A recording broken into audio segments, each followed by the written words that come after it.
আসসালামু আলাইকুম, আশা করি সবাই ভালো আছেন। তো পাটে আসছে 4-5টা বাজে, ডিউটি শুরু করলাম। তো ডিউটি শুরু করার আগে আমি কি করি, পুরো গাড়ি ভিতরে ওয়াশ করি, বাইরে ওয়াশ করি, তারপর স্প্রে মারতে হয়। কারণ গাড়ির ভিতরে স্প্রে মারি রাখলে ভালো, গাড়ির গরমের যে গন্ধটা থাকে ওটা চলে যায়, থাকে না। তো ডিউটি শুরু করলাম, চিপকাট মারলাম, এখন বের হবো আলাম নিয়ে। আজকে 4-5টা বাজে অলরেডি দেরি হয়ে গেছে, কারণ নাইট শিফটে যারা কাজ করে তারা 5টা পরে বাড়ালে অবশ্যই দেরি হয়ে যায়। কারণ নাইটের কাজ হচ্ছে দিয়ে 12টা পর্যন্ত, 12টার পরে কাজ নাই। আর কাজ নাই বলতে দূরাইতে হয় আর কি, কাজ টোকাই বার করতে হয়, কম থাকে, তবে কম থাকে আর কি, দূরে কাজ করতে হয়। আপনি দাঁড়াবেন বা কোনো জায়গায় দাঁড়াবেন অপশন নাই, কারণ দাঁড়াইলে আপনার টাইম লস। কারণ নাইটের কাজ হচ্ছে দাঁড়াইলে টাইম লস। আপনি না দাঁড়ায়, কথা না বলি বা আড্ডা না দিয়ে আপনি দৌড়ালে ইনশাল্লাহ কোনো জায়গাতেই কাজ পাই যাবেন। আপনার দৌড়াইতে হবে, দৌড়ান ছাড়া কোনো জায়গাতে কাজ হয় না। তো আল্লাহ আমরা কাজ শুরু করলাম। এখন দেখি কোথায় গিয়ে কাস্টমার পায়, আল্লাহ কোথায় থেকে মিলে দেয়। তো কোথায় যায় আছে, কতটা কাজ করি, সব কিছু দেখাবো আপনাদেরকে। সবাই ভিডিওটা কন্টিনিউ করবেন ইনশাল্লাহ। আজকের ইনকামটা আমি আপনাদেরকে দেখাবো। আর কোচেস থেকে একটা যাত্রী নিয়ে আসলাম মিরদ্বীপ, 15 কিলোমিটার, বিল আসছে 45 টাকা। তো মিরদ্বীপ থেকে আবার আরেকটা যাত্রী নিলাম মিরদ্বীপে, তো বিল আসছে 8 দিরহাম। 8 দিরহাম হলে তো মিনিমাম 12 দিরহাম পে করতে হয়, তো উনি 12 দিরহাম পে করছে। দিয়ে গেলাম 15 টাকা, 3 টাকা টিপস। তো মিরদ্বীপে একটু ঘুরবো আশেপাশে, কারণ যেহেতু এদিকে বুকিং পাওয়া যায়, তো বুকিংয়ের জন্য একটু অপেক্ষা করব, চেষ্টা করবো একটা বুকিং ধরার জন্য। মিরদ্বীপ থেকে একটা বুকিং পেলাম Marina, 42 kilometre, online booking, already current fit. বুকিংটা নামা দিলাম, বিল আসছে 117 দিরহাম। তো এখন মেরিনা একটু ঘুরবো, দেখি এখান থেকে কোনো বুকিং পাওয়া যায় কিনা।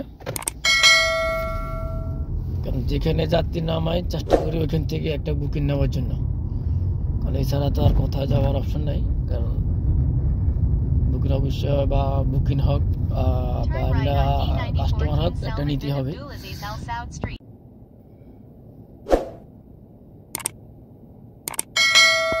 তো অলরেডি চলে আসছি গোবল ভিলেজ, মোটামুটি 91 কিলোমিটার ভাড়া মারলাম।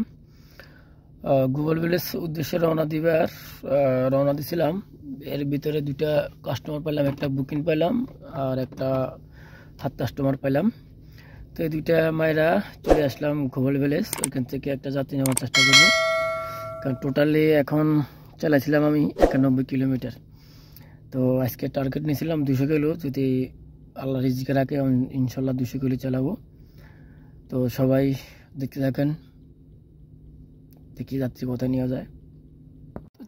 টার্মিনাল 2 থেকে একটা যাত্রী নিয়ে আসছি দুবাই সাউথ, 57 কিলোমিটার, বিল আসছে 157 দিরহাম মনে হয়, টিপস আছে 5 দিরহাম, টোটাল 162 দিরহাম আসছে। তো অলমোস্ট আজকে ধরুন টোটাল কাজ করছিলাম 227 কিলো হায়ার কাজ করছি কাস্টমার নিয়ে। তো আলহামদুলিল্লাহ, শুকরিয়া, আল্লাহ দরবারে ভালো কাজ করছি।